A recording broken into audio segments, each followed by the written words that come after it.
know everyone does it now. Everyone goes, "Oh, I like The Rock more than Austin." No, you didn't. There was a time I genuinely like The Rock more than Austin because he dressed like a Haitian.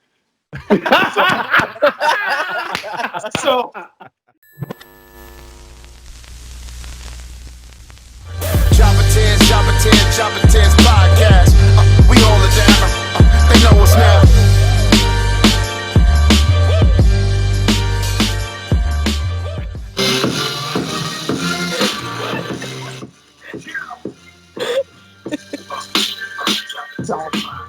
Now everybody's hyped.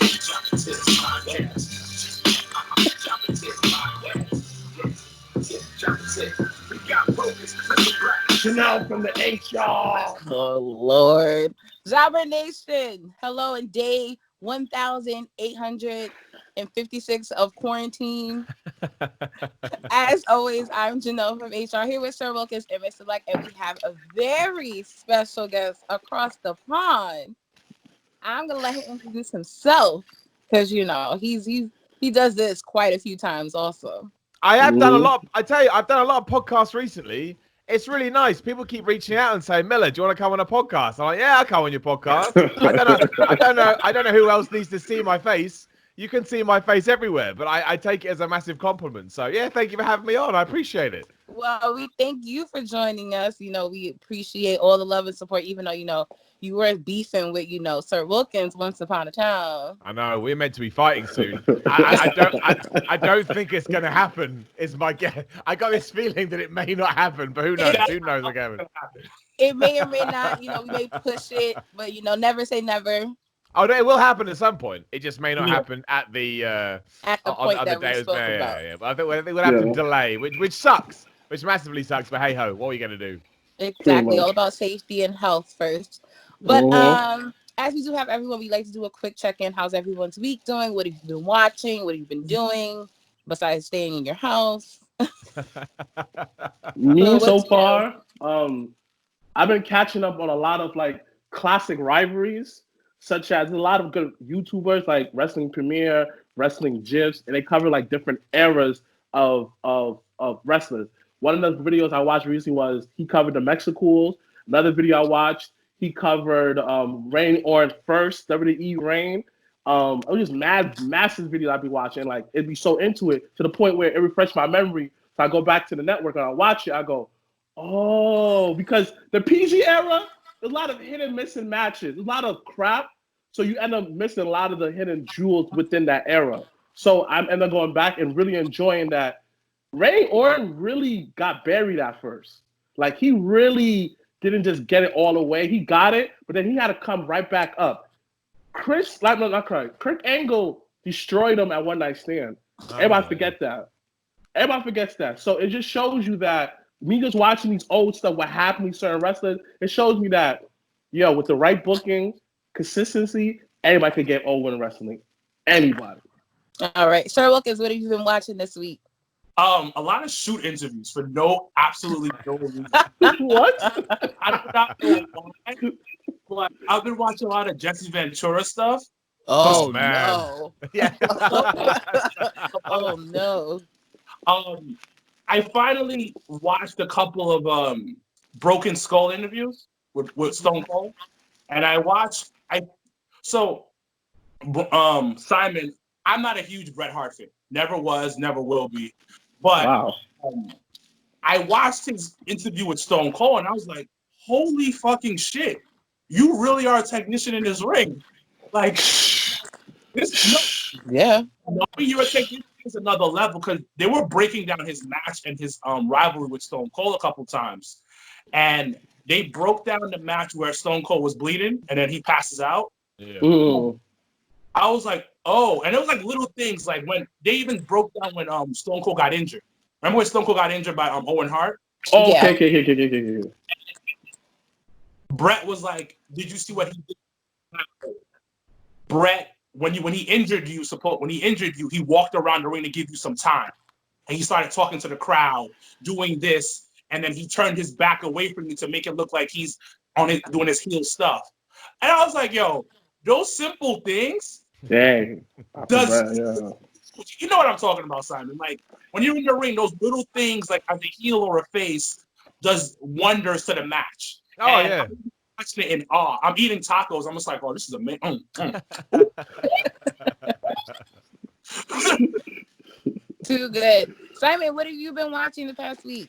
I mean, the thing with me is I'm very lucky in that, you know, somebody employs me to watch as much wrestling as I can. So, you know, outside of the sort of the weekly stuff, Raw, SmackDown, AEW, I have actually loaded up the network more than I would have done, you know, because you're just sitting around sometimes and like, man, I'll throw the network on. So I caught up with the Ruthless Aggression documentary, which is the funniest thing you'll ever see in your life. If you're into revisionist history, check out the Ruthless Aggression. But they just make stuff up. They just make stuff up. Like, okay, yeah, we're just making it up. But it's for, look, all WWE documentaries are so well produced that I'm like, so easy to watch. So I watched that. I watched the Edge 24 or behind the scenes, whatever the hell. Phenomenal 24 on Edge. Yeah, that's the best one they've done. Yeah, that's the best one they've done. It's because it's real. It's because it's real. Like, again, there's no wishy-washiness. There's no, oh, we're not going to talk about this very specific thing. They talk about everything, and you basically just see Edge go through this incredible transformation into coming back to being a wrestler. So yeah, just a lot of network stuff. And I think now that I've kind of exhausted all the most recent, I'm going to start watching all my old favorite pay-per-views. I'll start with SummerSlam 97. I love SummerSlam 97. So at some point over the weekend, I'll watch SummerSlam 97. That's it. This week, yesterday, I watched... Did not move your camera up a little bit? Move it up. Like, I don't know how much up it's going to be. But yesterday, I watched... shout-outs to G1 of Matt Mania podcast out in Arizona. He gave me a recommendation. I watched Backlash 2003 yesterday. Oh, man. I can't remember what happened there. What happened? Let me tell y'all. So the first match was Team Angle. So Shelton Benjamin and Charlie Haas versus Eddie Guerrero and Chavo for the tag titles. That opened up the pay-per-view. Phenomenal match.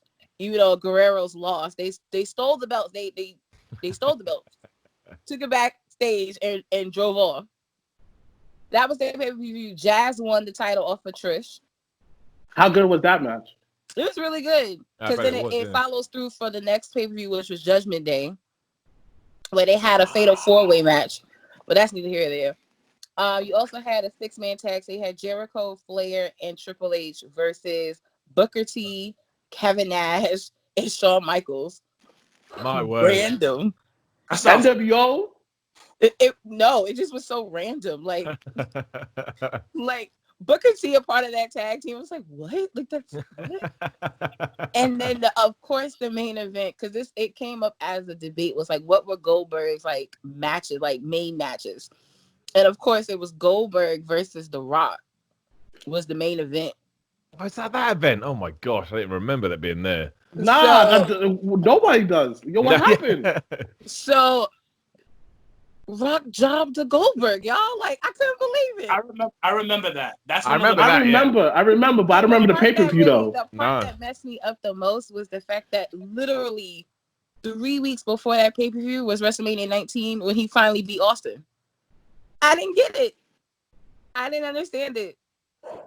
Because Goldberg has pull, man. Like, I don't know what it is about that guy. Wow. Hit backstage pull. And he's always had it. And he literally came in, beat Rock. He even did the Rock bottom on the Rock. Like, I highly recommend you guys go back and watch that. He did the Rock bottom on the Rock. He did about 3 spears. Like, it was crazy. Wait. Was it a Goldberg match?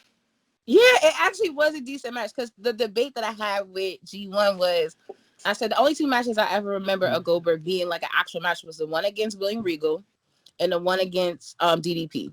Yeah. And he said, no, you got to watch the Rock versus Goldberg match at Backlash. I said, all right. Backlash, which one? 2003.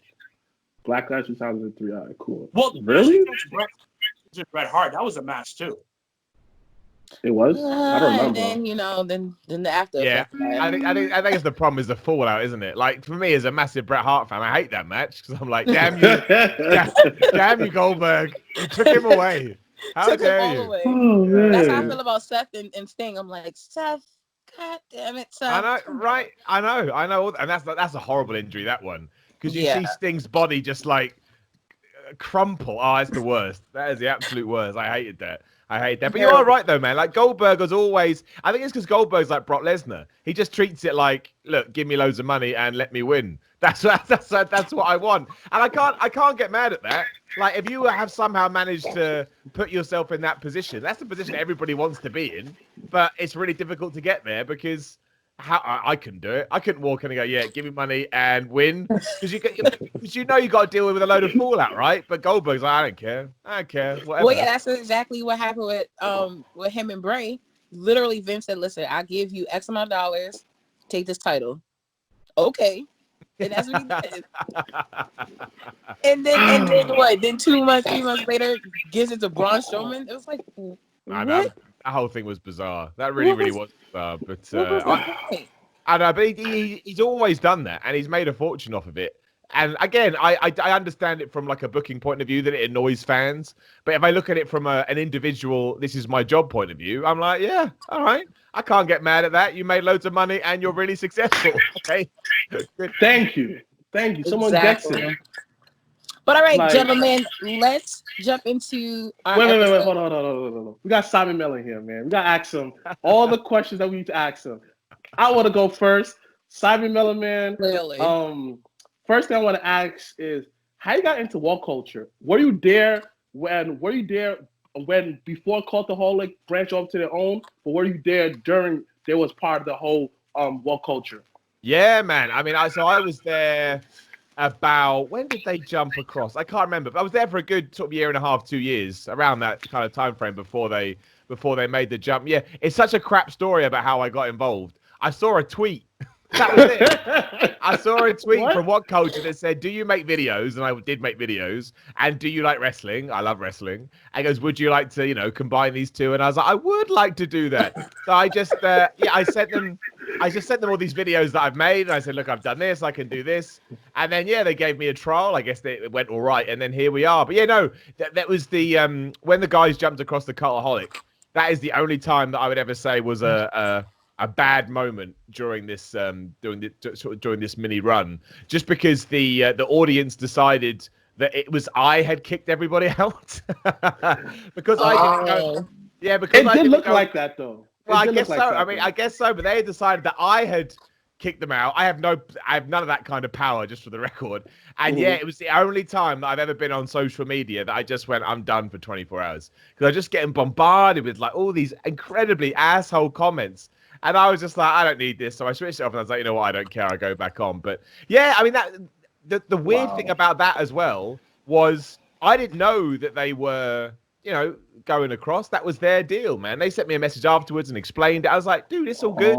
It's your, it's your careers, man. You got to put yourselves first. But not knowing what was going to happen, and then all of a sudden, like, experiencing it like everybody else, and then everyone being like, it's the bald guy. He screwed us over. It was, it was nuts. But thankfully now, like, that's passed. Nobody even, you got Cultaholic, awesome. You got What Culture, awesome. You got all these other wrestling sites, awesome. Everyone just, you pick your poison and you move on. So, yeah, it was an interesting time, but it's all good. I mean, personally, Simon, like, I look forward to your reviews. Thanks, man. Like, my day is not complete until I watch a review. Like, you have to understand, I'm a huge fan of yours. Like, huge fan. Huge. Like, I'm not gonna lie. When I first saw you on the screen, I was just like, so you're just gonna take Adam's place? Like, he was the guy. But then I didn't know your opinion so much until you start saying a lot of stuff that you were just not a diehard wrestling fan. You was a realist diehard wrestling fan. So I'm looking like, Simon does have a point. And then I watched your other interviews. You're so genuine. Like, you just want everybody just to be happy. And your videos are good. You never talk down on the wrestling. Even when that's some of your downs, I was like, come on, Simon. That's not a down. Like, I got for the AEW down that you gave to the main event. I was just like, you nitpicking, Simon. But then I got it. You said it basically kind of disrespect the ref. Like, I understand you wanted a clear winner, but some of the stuff was way too obvious. And I was just like, All right, Simon. Well, yeah, I think that's the goal as well. Is that because the thing is, like, so many people are all like, oh, you're just giving out downs because you feel like you have to give out downs. It's the other way around. I don't want to give out. I'm terrified of giving out downs. You have no idea how crap my life is for at least 24 hours when I give out a down. My poor Twitter feed is just, Miller, you absolute asshole. I'm like, oh gosh, here we go. But yeah, I think that's why it's important to do it, though, right? Like, if I genuinely watch it. Because the thing is, when I watch wrestling now, I don't just watch it from my point of view. I try and watch it from every fan's point of view, right? Because otherwise, you have to put your own spin on it. But otherwise, if I didn't, I'd just give everything an up all the time, and it would be disastrous. So I always try and kind of think about it from, well, what would this person think if they were watching it? What would that person think if they were watching it? And that's where it comes from. But the cool thing, and I mean this from the bottom of my heart, is what you've just said there. The fact that you want to watch. And the fact that you actually like, Simon, I love that. I love that reaction, man. Whether you agree or you disagree, I love that we've come up with this crazy thing where somehow we're all getting mad and happy about wrestling together. I think it rocks. That's exactly what brings everybody together. Go ahead, Sir Wilkins. Which fans are worse, wrestling fans or soccer or football soccer fans? I think any fan in a niche. You just get, because I used to work in video games too, and video game fans are nuts as well. And I make fitness videos every now and then, and fitness fans are nuts too. There just seems to be a pocket of fans in every subgenre who are insane.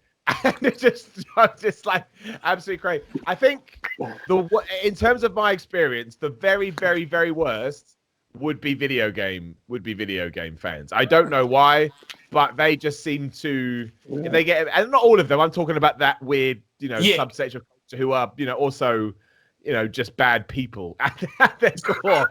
But that was about. I mean, wrestling. I mean, I think the good quote in quote marks between sort of like video game fans and wrestling fans is that they'll just yell on Twitter or they'll go on Reddit and they'll yell on there, whereas football fans get violent in the street.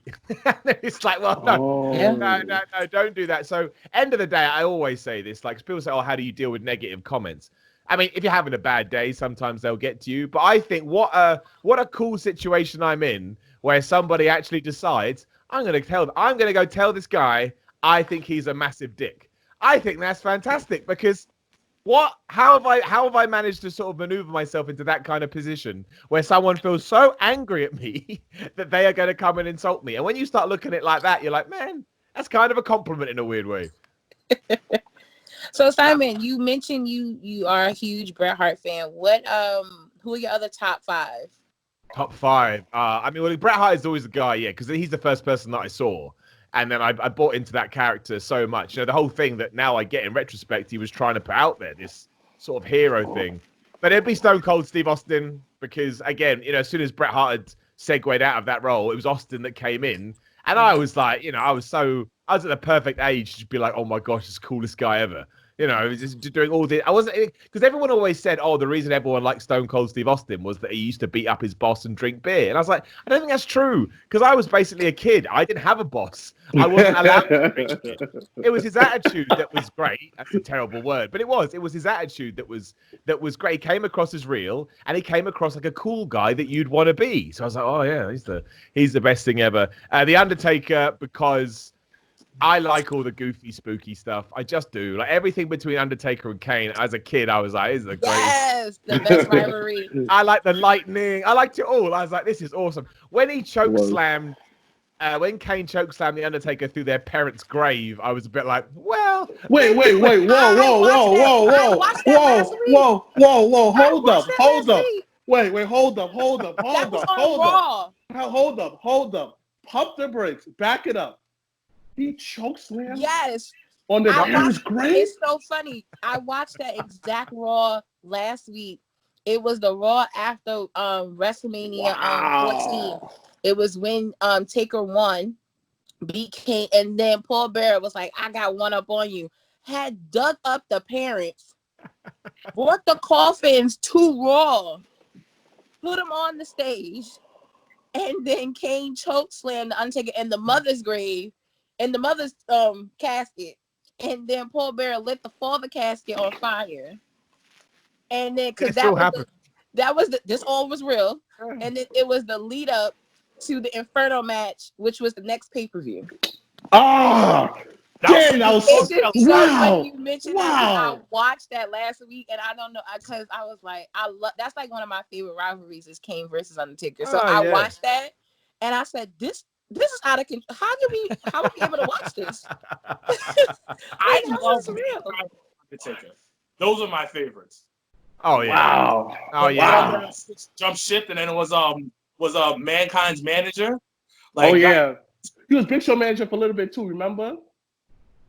Yeah, he was. But that first Boiler Room brawl in '96 between Undertaker and Mankind, that's proper. Like, you know, you look at what some of the stuff people are doing now, and you're like, oh, you know, it's not as new as you think. Like, they kind of had, it wasn't cinematic, but it was very different to like a normal wrestling match. And I loved all of that. And that's why I love the Undertaker, because he was always the guy that would be doing different stuff.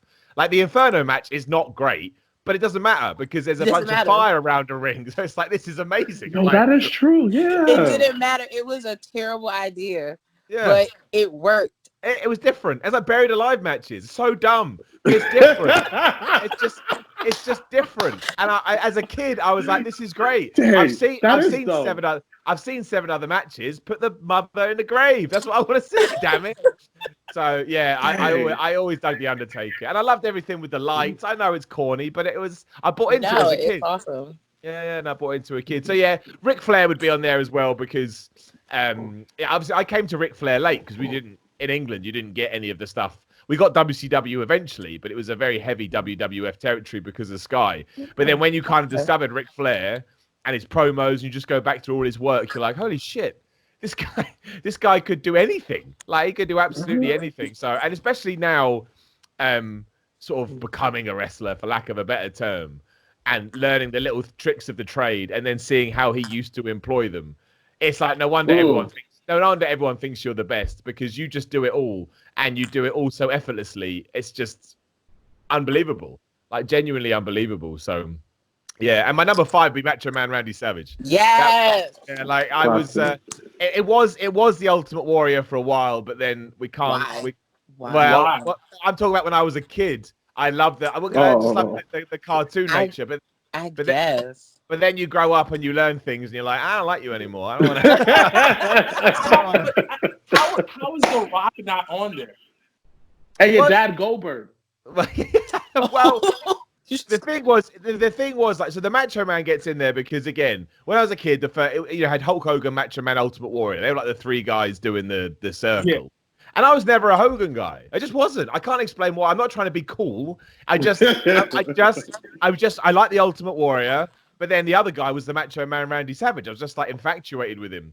But that's the thing. So The Rock would be in there, but then it's all kind of to do with stages of my wrestling progression or whatever. So if the Rock goes in there, then Austin has to leave. But at the time, there's no point pretending I wasn't a bigger Austin fan, because I was. Like, so everyone does it now. Everyone goes, "Oh, I like The Rock more than Austin." No, you didn't. there was a time I genuinely like The Rock more than Austin because he dressed like a Haitian. So I was, because Rock was super swaggy. Rock was swaggy back in the 90s. Oh gosh, it's like my dad, and I was like, "Yo, he did the $1 million shirts." And but then smart remarks. Yeah, now he did. I respected Austin, but when I became like a wrestling fiend, like absolutely obsessed with it, dirt sheets reading, going on fucking the websites. Remember with dial up? It was because of The Rock. It was fair enough. And I get it, because honestly speaking, if you really think about it, Austin was the guy. Yeah, he was. Austin was the guy. He was. It's just that injuries fucked him over, and then by accident, The Rock became white hot. So yeah. It was total accident. It was not meant to happen. It was. Yeah. I get it, but The Rock looked like my dad, and he was cool. Yeah. so that's why. So it's him. Honestly, don't get me wrong. There was a time when I think, there was I was The Rock's popularity surpassed Austin's for me too. But overall, when I was super into Austin compared to when I was super into The Rock, my love for Austin was always just a little bit high. But that was an age thing. It was an age thing. Like, a couple of years had gone by, I'd grown up a little bit. But no, I mean, The Rock always. I mean, Goldberg. Your dad. My dad Goldberg. The thing with Goldberg is that his run was so sort of like, it was in a bottle. Do you know what I mean? Like, he had these amazing 2 years, and then the rest of it is kind of crap. Like, you know, the bit when he punches the window, that awful thing when they said he was a rapist. You're like, oh my gosh. Wait. You're not seeing that? Oh, dude, there is an angle where they were going to turn Goldberg heel by saying that he raped somebody, and thankfully someone went, this is a terrible, what are we doing? And they cancelled it, and it turned out this girl had made it up. But that was still bad because, just no. And that's the problem. When you look at Goldberg's WCW run, you have this amazing 185-0, whatever it was, streak. Is it really amazing, though? I love it. I absolutely love it. Yeah. Goldberg, Okay, That's exactly how I became a fan. Goldberg. Goldberg. Yeah, but that's why I used to flick. Goldberg was the guy that started making me flick between Raw and Nitro. I was like, I gotta see Goldberg wreck somebody. But then as soon as he got tasered and lost, when Goldberg, it's just rubbish. It just got trash. Everything else was rubbish. There is not one good Goldberg thing since then. It's just awfulness. Yeah. So it's the end of the 2000s at WCW. Oh, it was brutal. Yeah, and then I didn't really like his first WWE run. Nah, I didn't like. You said the Rock thing was okay, because it wasn't really a run. He beat the Rock and then disappeared. Yeah, he did. Yeah. Like, contract up though? No, it wasn't. I don't even. How can it be up when the match with the Rock was his first WWE match? Like, wait. So he won the title. No, it wasn't even a title. He beat the Rock and disappeared. He wasn't on for maybe another few months after that. He was the early Brock Lesnar. And people will never say that. Like, he legit would come, wrestle, and then disappear. Yeah, but that was a different era. Sometimes guys didn't wrestle every week. Like, that was... that was going into, like, that was kind of like the middle of that Ruthless Aggression era. That was the kind of, like, going into that. No. I agree. But then at least the guys will make some kind of appearance. Like, for example, if The Rock didn't wrestle, you see The Rock backstage chilling with the APA. Or if Crash didn't wrestle throughout the whole night, you'll see Crash running away from somebody. You at least see like a glimpse of them throughout the show. The fact that you see Goldberg throughout all those times, yeah, he definitely pulled the bra. Yeah. No, he did. No, yeah, he definitely did. Well, I think that's what he said. You know, you want me to come in, pay me loads of money, and I only want to work X amount of dates. And they said yes, which is why that whole first run is just so weird. And then he has that. Let's be honest. Before we move on to the actual topic of today's podcast, let's be honest. Goldberg wasn't a wrestler at all. He's a wrecking. He was just like a wrecking ball, right? He was a guy with a great look that they came up with a great idea from, and that was it. Yeah, he was a football player. He learned a couple of moves in their training camp, and then he shot him right out. That was it. That was it. Yeah, I totally agree. Yeah. But all right, let's jump into some topics for this week. So every week we talk about the Dark Side of the Ring episodes, and this week was a banger, literally. So, gentlemen, we'll go around. What were some of your highlights of this week's Dark Side of the Ring? For those that did not watch it, it was about David Schultz, who gave the slap heard around the world to the 2020 reporter, which he was warned about. Like, old boy told him, don't ask him no dumb questions because you're going to slap. And that's what happened. So I'll start off with Mr. Black. What were your comments or review of this week's Dark Side of the Ring? Honestly, I've been seeing that video. Like, if you're a wrestling fan, you've been seeing that clip for years on the internet. Years. That, and it's still real to me, damn it. You've seen that for years. So everybody knows that. You've seen that. I thought that it was some guy from WCW from old territory days, but I learned so much about this man, like how much like he knew the business. He understand the psychology behind it, and the fact that everybody wanted to work with him, and he was a true professional. Like he could have he went far. Do I think that WrestleMania would have shaped up the way it was if he was still wrestling? No, because he just didn't want to. It was just like he was just too ahead of his time. That's what I have to say about him. And another thing I learned where the 2020 reporter was chasing clout all the way through because honestly, the way he was talking, oh, I want to expose them. And I'm looking at him like, what did wrestling do to you? Like, it did nothing to you. Like, what's the big deal? Like, it didn't steal your girlfriend, it did nothing to you.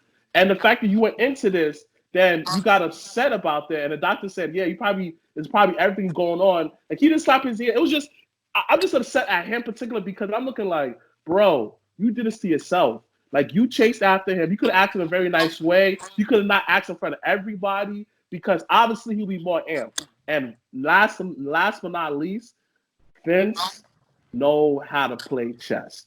Wow. This man, Vince, said XYZ, you do this, and they kind of distanced himself from him. But the same exact way he distanced himself from him, he used that in a court case to say that wrestling is entertainment, to get tax breaking for everybody. Honestly, this is a genius, just like he is doing during the whole quarantine. The same way everybody's crucifying him. Oh, should we opening up? Wrestling's not an essential worker, but you see AEW live next week. Whoa, what? Right there Say in it again. Florida. Say it again for those. AEW going live next week. Everybody's going down there. And eventually, if this quarantine keep on continuing, you see a lot more New York, PA, California, well, not California, but everybody try in the eastern part, go down to Florida, have some wrestling. Because, again, Vince know how to play chess. All right, Sir Wilkins, your thoughts on this week's episode of Dark Side of the Ring? Oh, I loved it. I loved every bit of it. Wait, hold on. Side note, what's next week? Next week is about Coke and wrestling. Stay tuned. It's gonna be like promotion. 10-hour episode. 10 hours. A whole promotion, low-key laundering drug money. Oh man, I love it. Well, I love every bit of that episode. I thought that was probably one of my favorite episodes, probably number 2. And the reason why is because I love kayfabe, man. I love it. Who doesn't? I'm probably the only guy that still want Undertaker to be Undertaker and not be Mark on college game talking. I love kayfabe. That's my biggest thing. And my man David was like, "Nah, we keeping kayfabe alive, and we're gonna smack the shit out you because you talk." Spicy. I was rooting for him the entire time of that episode. Mm-hmm. And the other dude who did this. Oh, that did the song. What was his name? I forget his name, but he was bitter. It wasn't about helping the boys out. It was about helping yourself out. You were mad at the business, and so you decided to like expose the business. And I remember when I think I was 11. The episode on Fox aired. This is Fox on an American. I remember that. Yep. I remember that. Yep. We was watching that. Everything in the business, I was pissed. I didn't want to believe it. And you know what, ladies and gentlemen? I believe wrestling was real up until I was 19. To believe that you're destroying me. So David, I clap it up for David. If you could do it He's again, a good guy. okay. And my favorite part is that he found a life outside of it. Ooh, man! And him being a wrestler helped him exceed at that like really do well. Bounty hunter life. And you know what that means? That means when he did that thing, it wasn't off of bad intentions. He had good karma going to his next career. So I ain't mad at Davey. I'll call him Davey because he's my friend now. He's my buddy. And he was a great wrestler and a great heel. And then Terry, a.k.a. Hulk Hogan. Back on him. Fucked it up. I'm not mad at Hogan because it's the business. It's the politics. But why would Terry, but my biggest thing, sorry to cut you off, that kind of pisses me off too, is why would you lie about that? Saying that how that he started with Mr. T. Why would you, I was just picturing him smiling and the guy had principles and he had integrity. And why would Hogan make him a lie like that? Because Why? Hogan was looking for clout. You answered your own question when you said that.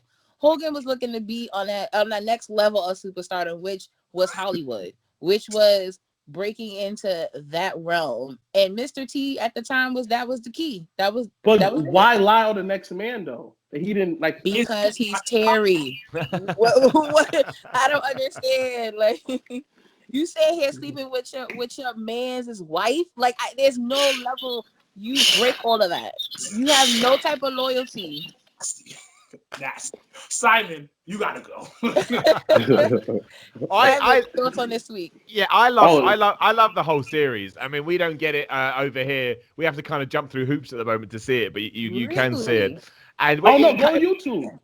That's what I mean. Yeah, that's what I mean. Yeah, but I think it's airing on TV over here in a few months. But the thing that I love about it is that it tells stories that everybody else has stopped telling.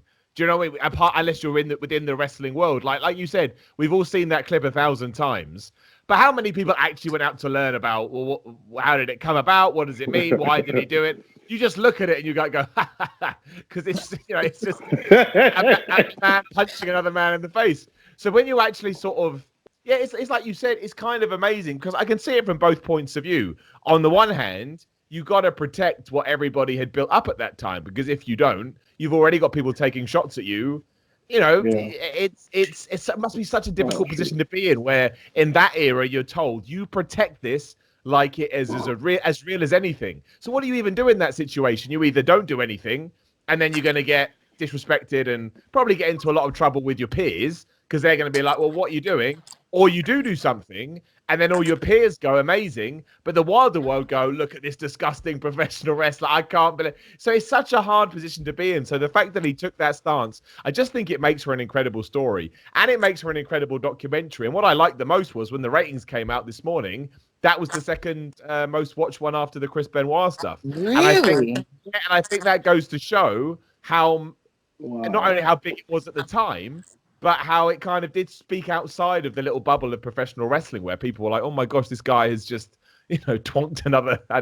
But I think it's different, because if he had said something along the lines of, "You're pulling my chain," it kind of built up a relationship with him. But it was the berating which I think changes everything. Do you know what I mean? If I come up to any of you guys and go, "Oh, I don't agree with you," and you punch me in the face, everyone's gonna side with me. If I come up to you and go, "You guys are a piece of crap," and you punch me, everyone's gonna side with you, because it's all about that. So and that's why I don't see what else he could have done, and that's what I find fascinating about that story. I kept thinking, well, what would I have done? And I think 99% of people would have gone, well, A, he's annoyed me on a personal level. B, he's about to completely destroy the business that I'm in, which I've been told, hey, we're letting you in. Now you've got to protect it. It's a crazy situation. I also understand why WWF at the time did what they had to do. Again, it's public relations. But the whole thing is just nuts. The whole thing to me sums up wrestling and how crazy wrestling is to begin with. It's not like anything else in the world. And I don't know how it's still going, if I'm honest. I thought it would have petered out a long time ago. Dang. That's a solid 50 more years. Solid. Oh yeah, at least. Minimum. Like I said last week, wrestling is the only combat sport where more than two people could be in the ring. You can have weapons. You can fight in a cage. You can fight in the back, like you can fight in the alley. You can fight in someone's basement. Come on, like that's Ken Shamrock versus Owen Hart, and you can pull a gun on somebody on USA Network at a home. You can hang somebody from a cage. Yeah, that. Come on, man. Come on, man. You can continue to run shows during a global pandemic, and no one cares. Nobody cares. Nobody cares. A few people go, no one cares about it.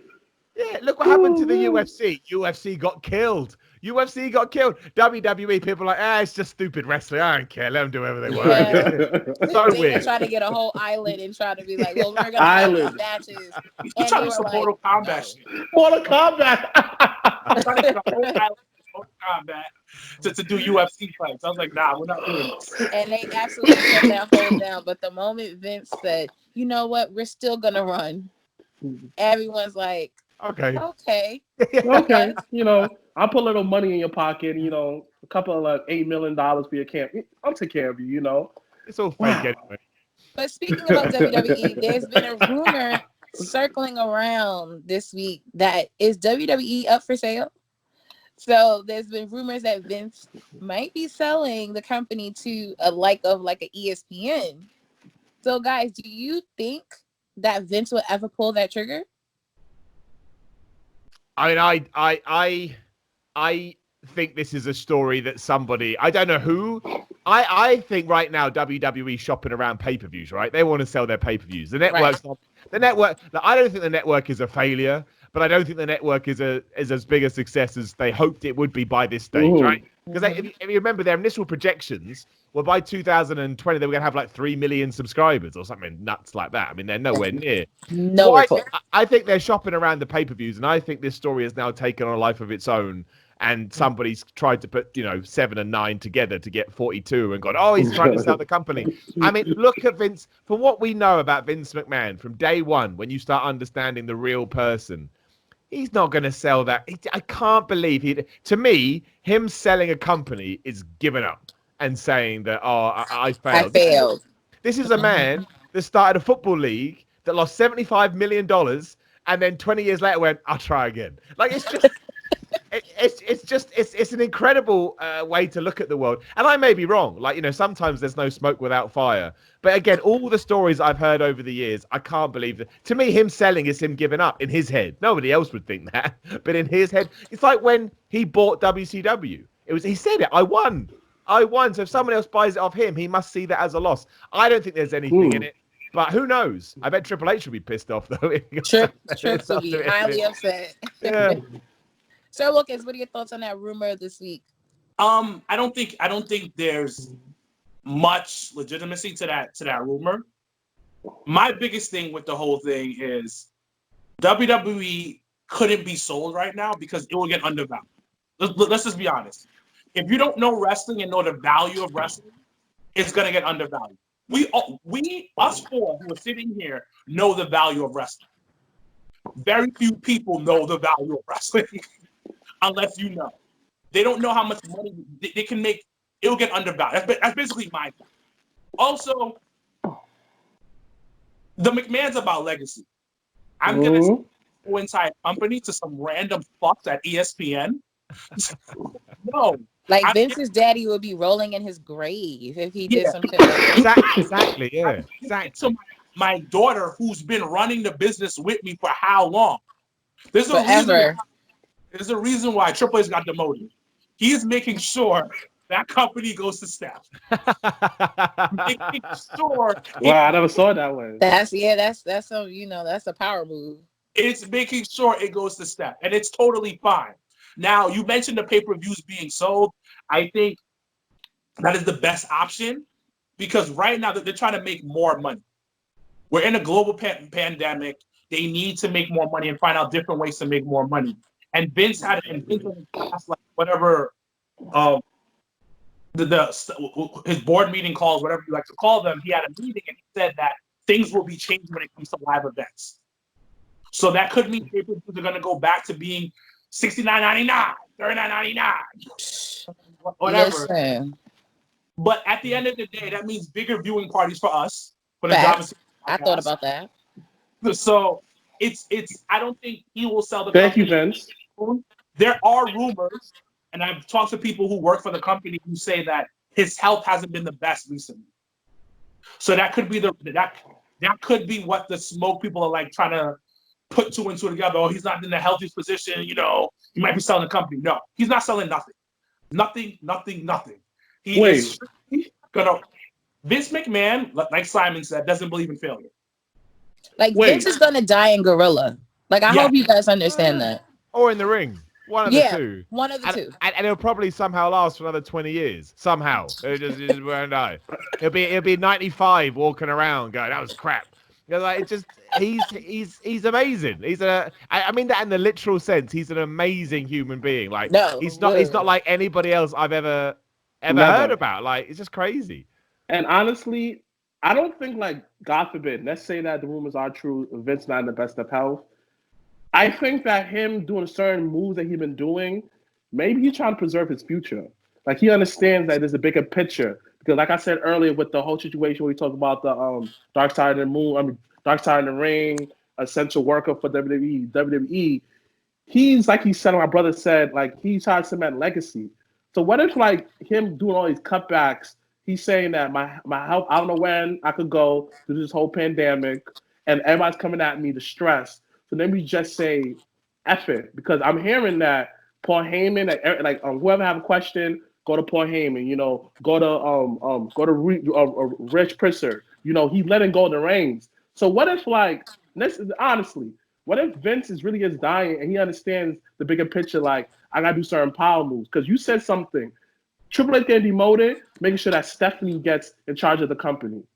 So what if he really is dying, but he's not saying nothing? Yeah, no, I don't want to speak that into no type of existence. I want Vince McMahon to live to like 150 years old. Like, my kids to see Vince. Like even when Vince, and we'll talk about this week in wrestling, when Vince popped up, I said, put that man in a bubble. Like, why is he out here without no mask? No, personally, God forbid that happened to Vince. Vince never died. It'd be like Futurama. They're gonna put his head in like little glass thing. Like he gotta be in a holograph, like Tupac or something. Like it just like I can't let Vince go. Like Vince, I can know. That's like my second dad. God forbid. Let's give quickly, ladies and gentlemen. Let's give Vince's. You have to. Let's give Vince's roses now. He changed the game completely. The reason why WCW is what it was because they were competing with WWE. The reason why AEW is in existence is because they wanted something new from WWE. We got to understand this man is the epitome of wrestling. He changed the game, and he's made a company go from a small territory to $1 billion company. And we have, and the day that this, God forbid, the day that comes, the wrestling world is going to go black. Oh yeah, it will stop, and I think that's what, you know, regardless what your opinion is, and of course everyone's allowed whatever opinion they deem worthy, but there is nobody else in the wrestling world who will pass away, again, fingers crossed, no time soon, that will halt the world as much as Hulk Hogan would be close, or Ric Flair would be close, but nobody would be as big close as Vince McMahon. Yeah, but Vince McMahon, everyone would just, when you saw that headline, you'd look around and you would go, holy shit. Do you know what I mean? You'd just be like, how the hell? It'd just be crazy. Because it's a world that no one's ever experienced before. And well, unless you're super old now or you're into super old school wrestling. You know, Vince has been around for me, and I guess for all of us, he's been around since day dot. And there's not that many other people you can say about it. So. Yeah. I mean, Vince is the Jordan of wrestling. Like, no one can compare. He's Jordan. Like, no company has ever reached the height that they did. He kept people at bay. Even when it came close, he found somebody that came back, like Jordan, got strong at the Pistons, and what happened? He ended up beating them. The power move was WCW. No wrestler can be Jordan. Vince is the Jordan of wrestling. There you go. All right, so let's move on. Let's talk about Night 2 of Rebellion. Ooh. Did you watch that? Boy. TNA. Yeah. He reviewed it. Impact, whatever you want to call it today. Boy, oh boy. Gentlemen, let's go around. What was like one up, one down of Night 2 of Rebellion? I'll be honest. I only watched the Moose match. I'm going to keep it a buck. I cared about. I went on YouTube, watched it like 3 times to dissect it. Listen, that match was horrible, first of all. Trash. That match was horrible. Moose looked horrible. Hernandez looked terrible. But the one thing that it did for me was it added a little bit of, what's going on here? Because you have 2 titles now. That's why I gave it a pass. I think because it introduced an interesting storyline while also, you know, tying into the context of the time where you can't get people. I actually thought it was quite good. I thought it was all right, but I also kind of felt like it was probably told to them about 3 minutes before it was going to happen, and they were like, "What?"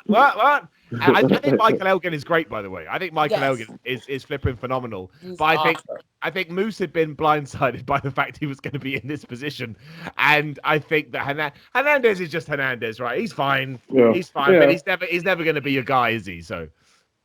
No, but it just was the three of them in one ring. I was like, this was never a dream match. Like, I don't understand how did this come about. Like, we just was like, okay, let's It was get these two clunky. together, and then let's put the TNA title on Moose. It's like, wait, what? That he never won. Like, how do Found you it. come out with a title that you never won? Like, Found I it. had to look that up. Who won the last? Bobby Lashley, right? I don't even remember. It doesn't even matter. It wasn't Moose. Like, how do you just come out with a title? It doesn't matter. It wasn't How do you Moose. come out with a title that never was yours? Like, that just mine. I said, oh, Impact is just on another level for me right now. Like, I can't even understand what's going on. And it's interesting. It's interesting to see what they do when this is all over. 'Cause I think she's stuck in Mexico, right? Supposedly. Yeah, so she's stuck in Mexico with her man. So she can't get back to the States. But I just think it's interesting they went that route in terms of digging up an old belt and saying, here, let's throw this on TV and figure it out. Because I think they're resuming recording in Tennessee because Tennessee is now reopening. So they're gonna start recording soon. So it just was we want to give Impact so many chances, and they just seem to always figure out how to just make me shake my head. They do weird things a lot. They do a lot of weird things, and it always So go on, man. No, go ahead. Well, I was going to say it's almost like they feel like they're just below the radar enough that they can try these weird things, but usually what happens is you get a conversation like we're having now, but ultimately one person goes, "But I didn't like it," and then it's like, oh, okay, so. But they got a great roster. They really do have a good roster. Great roster. Great. I just can't picture him like they're gonna have to like go head to head, Tessa and him. Oh, that's exactly what this leads to. And if it doesn't, then they've totally missed the mark. But like the visuals of the match is very interesting. And then Moose, and then the funny part is Moose is gonna end up jobbing to her. Oh yeah, 100%. Yeah, 100%. That's what I'm saying because it's like what's happened. Like Sami Callihan versus her looked believable. Yes, like that was believable because Sami got a different type of look.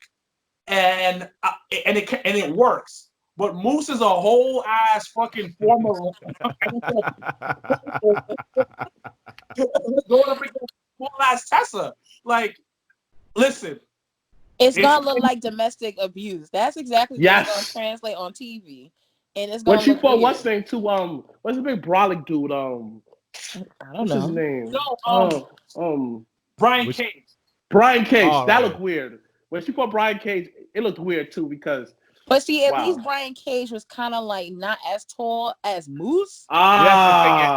Moose is just a giant. That's the problem. He's just like a wall. He's like a moving wall. Because Brian Cage obviously is ridiculously jacked, but he looks cartoony, right? Because he's just so big. Whereas Moose looks like a guy's just going to come in and beat you up. That's what Moose is like. Because he's just like this big man.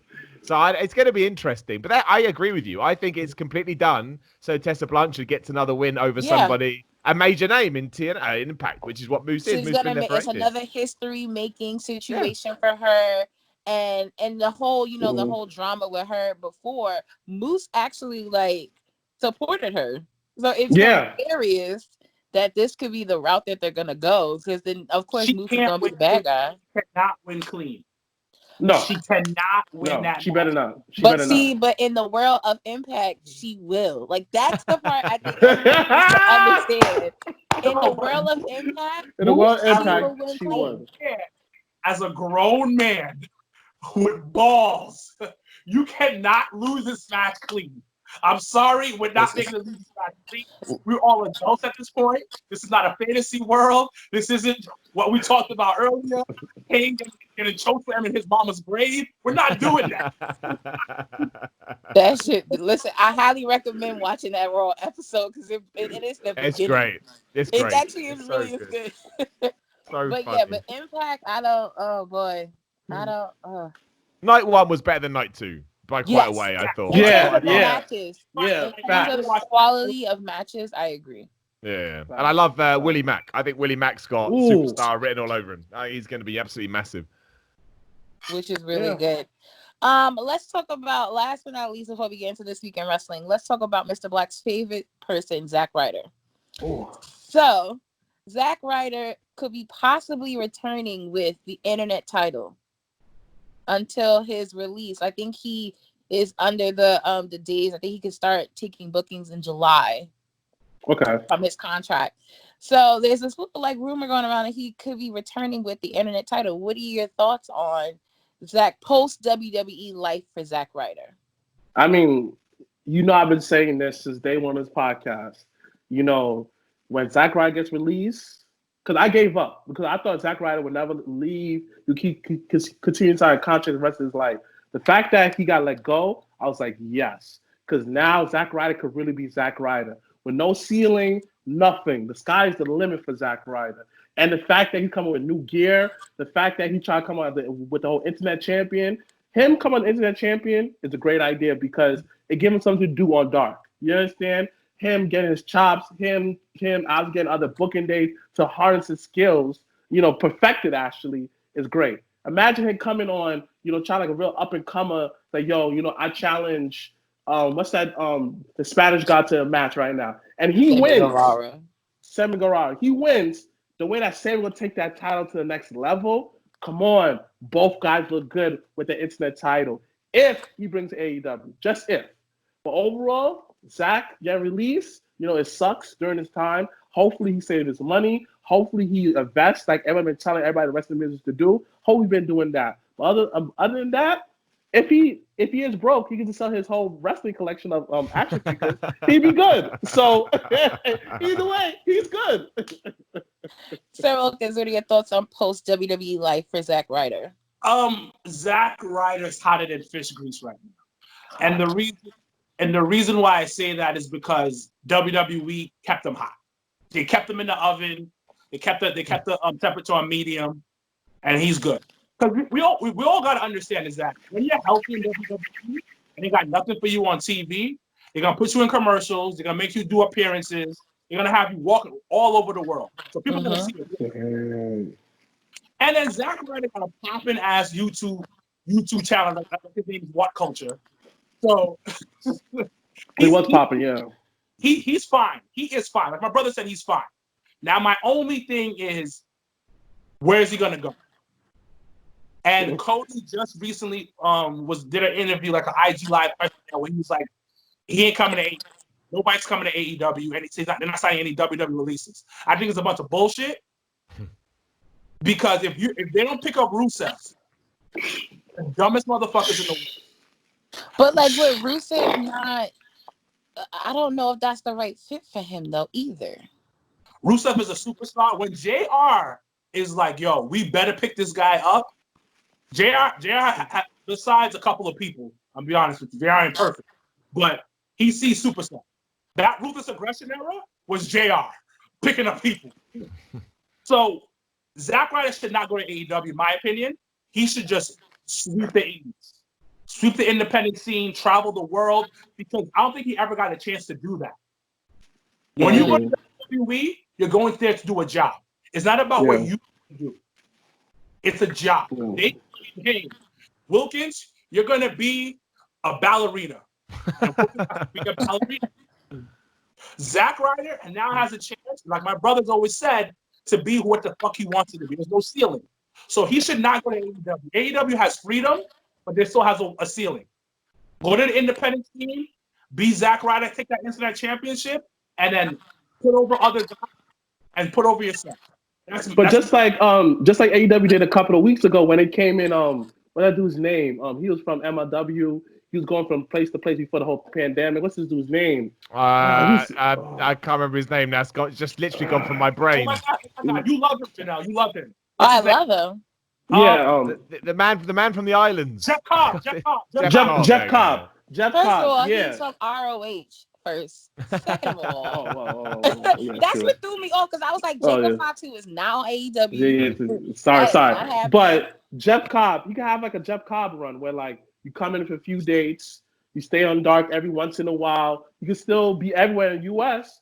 So Zack Ryder's bigger than that. He's definitely not about to be on no AEW Dark. Hey, listen. To stop him. No. If he accepts, say, yo, this I want to do, yeah, it's up to him, yeah. But I'm saying that because AEW, he don't have to be a full-time roster. He could pop in and out and still work his days everywhere else. So, yeah, that's what I want to say. Simon, your thoughts on post-life for Zack Ryder? Yes. I think he's going to do ridiculously well because there's that thing in wrestling that when you know how to get over once, you can just get over. Like Chris Jericho has always said that. And Zack Ryder was able to get over with a little YouTube show and a made-up belt. And everybody thought it was the greatest thing ever. The only thing that stopped him when it came to the bigger picture was he was booked like a dork, right? Like that whole thing with John Cena, and that was the issue. And after a while, it's not even a kayfabe thing. You know, the reason you give up on them because you're like, what's the point? If he's going to be putting these stupid stories, like Dolph Ziggler, right? Same thing. You're like, what's the point? He's gonna lose. So I think no matter where he ends up, AEW, I don't think he's a New Japan guy, right? I don't think we'll see him. I don't think so either. But I think wherever he ends up, he will find a way to tap into that fan base as he did before. And I think he gets it too. Like he had a shirt on Pro Wrestling Tees within like 12, 24 hours of being released. He completely gets how this stuff works. And what I'm hoping happens is, now that he is out the WWE bubble, it lights a fire under his ass, because we've all been there when you kind of get into a routine. I think he will absolutely smash it. I don't know how he would fit into AEW, but I would have said that about other people that have gone there and they've found a way. I think the problem with All Elite Wrestling right now is they have too many guys for only one show, one show a week. But again, if you take a step back, good friends with Cody, would be so over with that particular audience who would treat him like an absolute king. So maybe it does work out. But no, I think Zack Ryder, again, he's been teasing that internet title. He knows what he's doing. I bet True Long Island Z, whatever the name of his show was, comes back. You know, I bet he does it all, and I bet people absolutely love it because he hasn't got anyone to answer to anymore. I think out of that whole list, you know, him, Rusev, Gallows, and Anderson, those guys will, and even someone like Heath Slater, are going to find a completely new life when the world starts up again. And he'll be at the top of that. He'll be near the top. I just think he gets it. Really good. All right, guys, let's talk about this week in wrestling. So, Simon, every week we do a one up, one down of this week in wrestling. So it could be any and everything from SmackDown, Raw, AEW, NXT. So I will start off with Mr. Black. What is your one up, one down for this week? Oh man, of course, my up is AEW again. John Gallen versus Cody. Darby, the Cody brothers tearing it up from beginning and the end. Whoa! But one MVP, of course, is between Darby Allin and Apollo. Darby Allin. Reason why I say Darby Allin, especially because he expanded his repertoire of wrestling moves. You know, he act like a veteran. You know, he learned from his past 2 matches he had with Cody. So then he ended up attacking the leg, do all the little stuff. But then what defeated him was like the veteran move where he rolled them up. Like Simon, I didn't see that. I was laying down, I was like, how did he win? He didn't win. But then when I went on the internet, I was like, smart. But overall, that match was good because Darby Allin looked great. He really chopped down Cody to the point where, like, I really thought that Darby was going to win. You know, that was my MVP. Next is Apollo Crews. Yo. He was like this. Swags. Dripping. I was like, all right. When he slapped him. I said. He slapped him. Yo. Again, this goes back to what I've been saying is when you have knowledge yourself, you can see that he truly believes in himself. Like just like Simon said in his up and down review, like I wasn't there for Hoo-Ha Nation. I came on the tails end of it. He went to NXT, but if that was Hoo-Ha Nation, man, bring that guy to WWE. Bring him to WWE because he has it. I'll never doubt his mic skills. I'll never doubt his capability ever again. But he showed me something last week on Monday that when he come back from his injury, yo, if they give him the rocket again, and hopefully Paul Heyman protects him, yo, the sky's the limit for that guy. And I guess my down is just like, I really have no down in wrestling because it just kept my mood up. You know, like, I'm not going to say really no big downs because there's no big downs right now. There's nothing I really like, all right, guys, y'all doing the most. So, yeah, no, good mood, yeah. Okay. So, Wilkins, one up, one down for this week. So one of my up for this week has to be Seth Rollins. The reason why I'm saying Seth Rollins is because I am now officially, I like the dude a lot. Do you like the Monday Night Messiah? I do too now. I do too. Hold on. And the reason why I've liked him is because of the empty arenas. The way he's been cutting promos since pre-WrestleMania has been amazing. And he's doing little things that makes you look at him, his character, in a different type of light. Like, when he showed up to that signing in a suit, that was gold. That was gold. You look like somebody that's running a cult, like somebody that's running some type of mafia type of thing. You got the glove on that one hand. It's aesthetic. That annoyed me. Drew's over there looking like a real rough and tumbler, Scottish man. Like, I'm gonna fuck some Rough. like it looks good, but you are hanging on every word that Seth is saying in his promos now because it's an empty arena. This is like Shakespeare in a park with like 3 people there, and he's going like some philosophical type of manner. Like, it's amazing. It's great. It is great. It is great. I agree. Is my little man from Jurassic? Mark's son. Marco Stunt. Marco. That looks like he's 5 years old wrestling in the ring. I want him to succeed. I want him to succeed, but I hate what they're doing with it. I love it. No, hold on. The reason why I hate it is because they're just like, he's just jobbing out to these big dudes, and I get it. They're trying to get this whole like, he's fighting from the bottom. I get that. I don't like it. I don't like it at all. I'm not a fan of it because I want to see him really win something. But Homeboy can cut a promo. They put that mic in that kid's in their face. I was like, oh, you good. Oh, and another thing too that I like what AEW did, that they got the boys out there. So people are really popping the boys.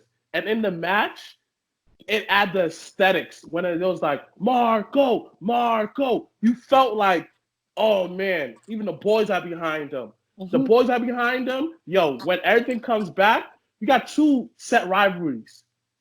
Yo, Luchasaurus versus Luke Harper. Ooh, that's gonna be Jurassic Express versus the Dark Order. That's gonna be a match they're setting up. But I want him to win. No. Hold on. Great that. But I'm saying that how it's set up for other people. Luchasaurus, yo, this guy Lance Archer for the TNT title. Luchasaurus versus Lance Archer for the TNT title. Big man out of video games. Great feud. But like you said, I get your like book, you said, phenomenal book. But Marco is my problem. Yeah. I like it. Needs to win something because I get you're trying to make him do that, but it's gonna be a point where you're gonna be like, yo, you booking him like Zack Ryder? He's gonna be all the time. Well, there you go. And also, it's also before Simon gets his point, it's also the way he's losing. Like, they're not showing his intelligence in the ring. Yes, you're smaller than everybody else, but you're getting tossed around. Like, he's a smart wrestler. There's a reason why you put him on. Show his intelligence, show his speed. Speed kills, right? So show him outsmarting. He can still lose, but show him losing in a way where it's like, okay, all right, this dude got something. That's my whole thing. I want Marco to succeed. Get a hashtag out. All right, Sir Wilkins, was there any downs this week? Who? That was my down, Marco. Oh, Marco. Oh yeah, that was down. Yeah. Marco's been losing. Sympathy vote. Simon, 1-on-1 down for this week. Yeah, I mean, I got a couple of ups. My big 2 ups would be, I love what WWE has done with Drew McIntyre so far. It is so refreshing to have a dude win a title and then not get squashed by somebody else within like a week, which is what always happens. It used to be Kane would come out and just beat the crap out of the new champion. I'd be like, oh. And I love Kane. Kane's one of my favorites. So I was like, I don't want to see Kane again. So finally, we got Drew McIntyre. He wins, and he's not a chump. He's not a chump at all. He stands up for himself. He's smart. When he gets beaten down, he gets back up. And surprise, surprise, I like Drew McIntyre more every single week. You know, that to me is so simple. I think the only shame is that we don't have the crowds. I think they really would be behind him. And fair play to both those guys. I actually want to see Drew versus Seth now at Money in the Bank. I think it'd be quite good. I didn't think I did at first. I was actually, no, you won me round. And my other one is going to be Britt Baker, my secret new favorite person in wrestling, because she has the best, dumbest character. Those skits are perfect for what they need to be. So stupid, so dumb. Makes you want to ironically grit your teeth and go, but that's the whole point. That is the whole point. I think she's found herself. And my down would be for all the reasons you guys said. I really wanted Apollo Crews in that Money in the Bank match. I really wanted Apollo Crews in that match. I thought when he did that promo and he slapped him and he had the match, I was all ready for him to lose the match. Well, that's fine. But he could then go to Money in the Bank and have a great performance. Andrade could cheat, he's a heel. And I think it's actually going to be quite a good story. And I think in a few weeks I won't care as much because I think it's going somewhere. But in that moment, it wasn't, I'm upset from a narrative point of view. I was upset for whatever Apollo Crews' real name is. I was just like, I think so many people are going to watch that bit, even on social media from GIFs and, them all fighting in the office. I thought, it's going to be so good for him finally after everything. And then it got taken away. I was just gutted for him. I was like, I get it. I'm sure it's going to be much better down the line. Like Becky Lynch, right? She was meant to be in that match of Survivor Series, wins at WrestleMania 35. I don't think it's going to be that big, but hopefully there's something. But I was gutted for him because he's so good and he never gets his due at all. I mean, he's a flipping massive dude that can flip. Like, it's just like, it's easy. It's like so Ricochet. easy. Like Ricochet. Oh, that's another one that gets me too. I mean, Ricochet should be so easy. You just whisper in his ear, go. And then he should be the biggest superstar in the world. But he's not 6'5" or whatever. But who cares? I don't give a crap. He's not 280 pounds. So yeah, I don't get it. But yeah, that would be my one. But I'm confident. I think Apollo Crews hopefully finally is going to get his due. And the other, if you don't do it now, you're going to Rusev him. You're going to Dolph Ziggler him. You're going to Zack Ryder him. People will just start going, well, that guy never wins. So what's the point? Like, you got to do it now. Now is the time. Gotta strike the iron while it's hot. This week, of course, the acknowledgement of 25 years of Triple H is gonna be my put some respect on his name, thank you. But just the whole the last 20 minutes of SmackDown and them and Shawn in the ring, and then the phone calls. Vince came out. I lost everything. I felt like I was 12. Like, oh my God, Vince! Like, I haven't seen Vince McMahon in forever. But I just think everybody complained like, oh, they should have waited, and it's just like, no, the show must go on, and we always can acknowledge, when 30 years come, because we know Tripp's got a few more years, doesn't matter. But then also to the piggyback, NXT this week, oh boy, gave me so much life because it also made me so more invested in next week. The fact that Killer Cross, they've been doing this promo, the TikTok thing for weeks, and now he's debuting next week. I think it's phenomenal. Them having Charlotte versus Io next week, phenomenal. Them having Adam Cole versus Velveteen next, NXT next week is must see. Yeah. Whatever you do, and granted, AEW is hard because they both come at the same time for us here. We're like, it's literally like a tug of war, but NXT next week is must see. Yeah. My down was the goddamn Moose coming out with that title that he never had. That for me, I said I can't. So no one's gonna address the fact he's just like Ultimate Warrior.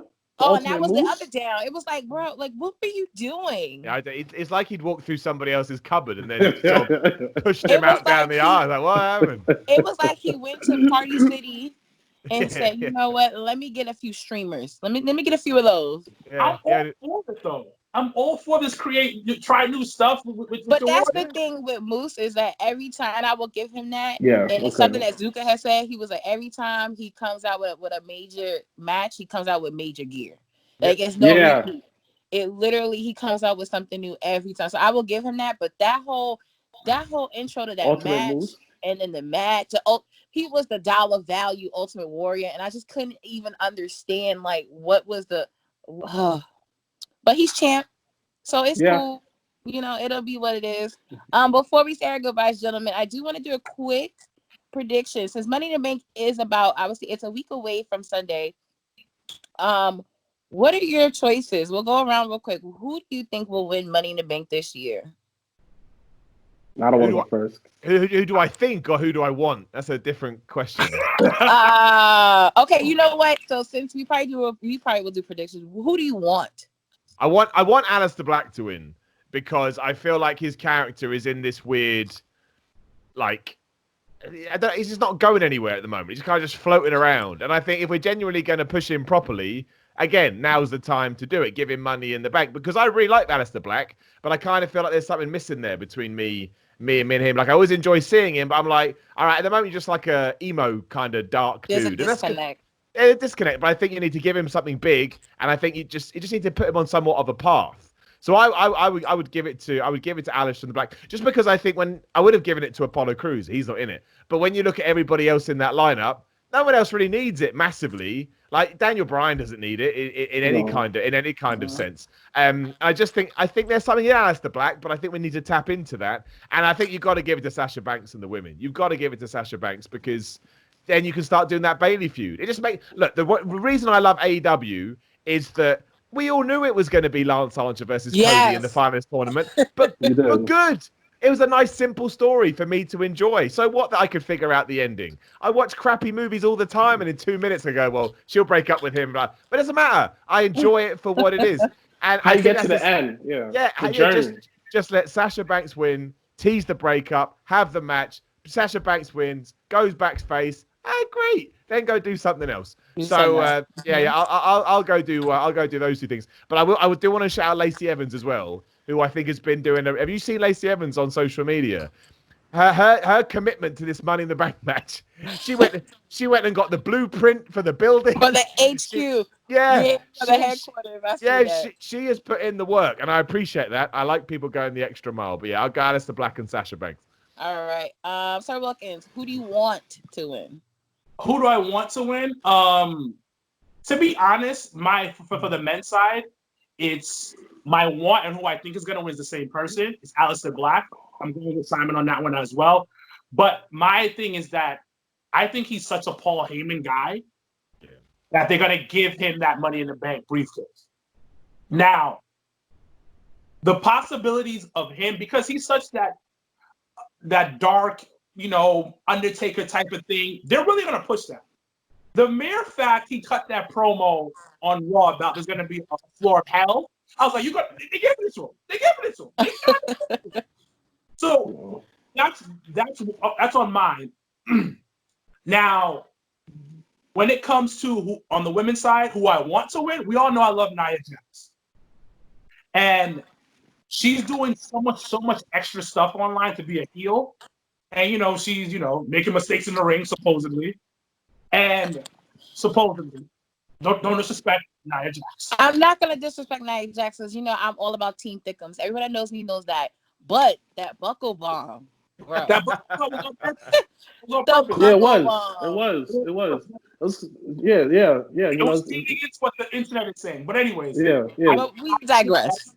I think Nia should get it because of the heel work that she does. And imagine Bayley versus Nia. And then which will lead into Ronda versus Nia. Because that's your fantasy booking? Fantasy booking. Now, who I think is going to win is Lacey. I've always said this. Lacey is the blueprint of a women's champion that Vince McMahon wants. That's true. So, I see her. I love Lacey. I'm a fan of Lacey since day one. I knew she had superstar ability. I've told you guys this. I've been cursed out online because of this. That he has.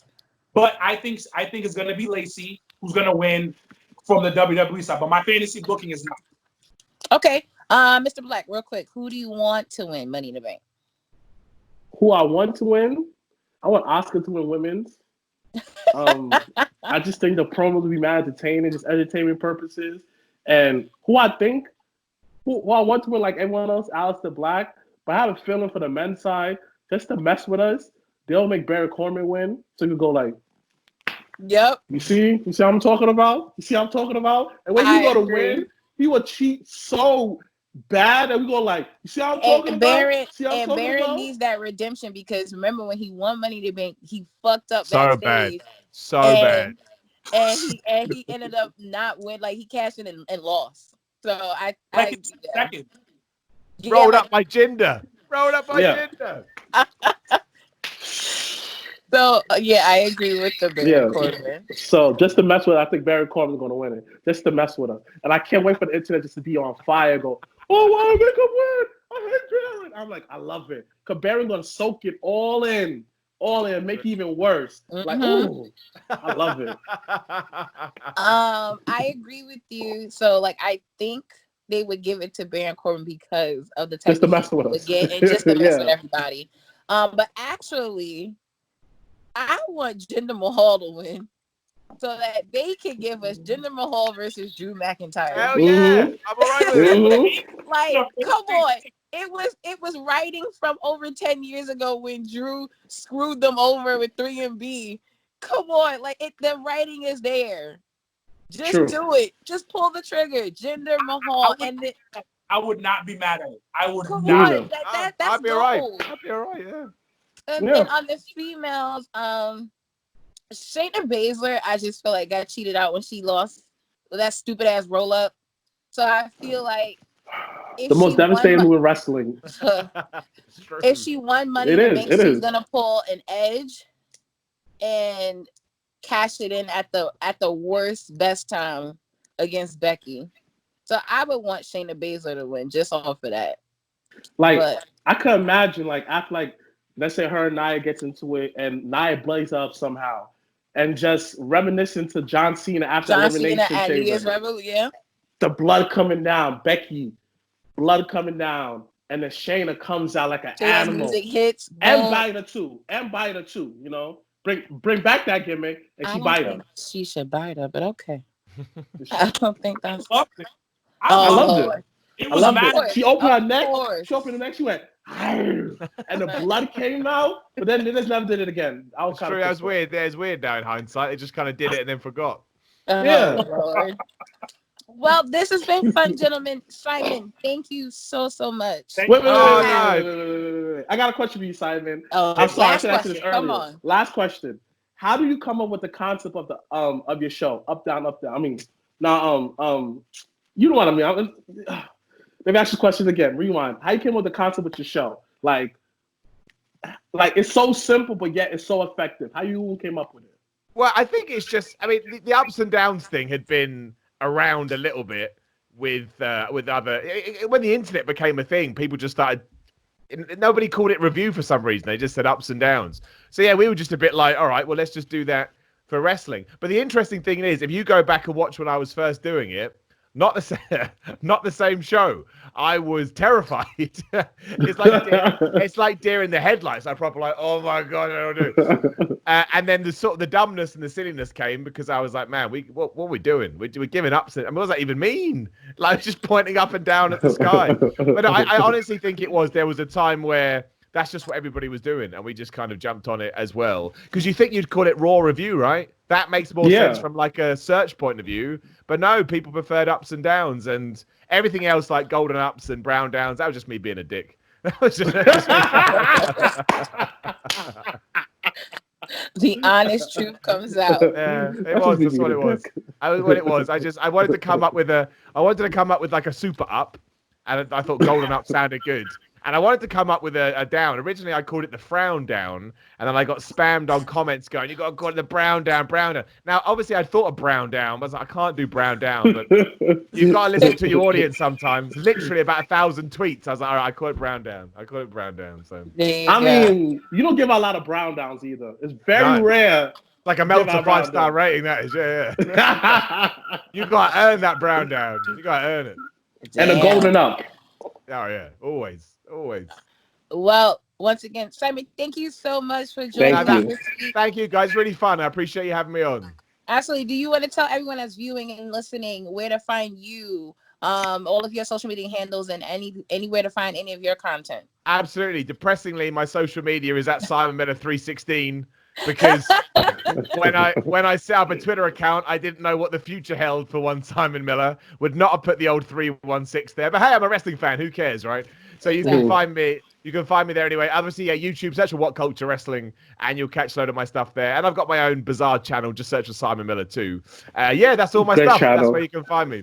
Well, thank you guys so much. Thank you so much for joining us, taking the time out. We really appreciate it. We hope that once this global pandemic chills the fuck out a little bit, that we're able to resume and you're able to come across the pond here and we can actually do this live and in person.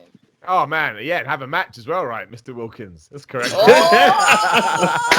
Can't wait. Simon, is it spicy? Woo! Real spicy. Oh, But We'll do it. as We'll always, do it. again, thank you to Simon Miller of What Culture Wrestling. I am Janelle from HR here with Sir Wilkins and Mr. Black. # Black Excellence. # We're out. I was over, got the hands in motion. If you go with rolling, no need to focus. Traveling states and over oceans. You gotta wait till your coast chosen. Try to have lines outside the show like Harry Potter releases at Barnes & Noble.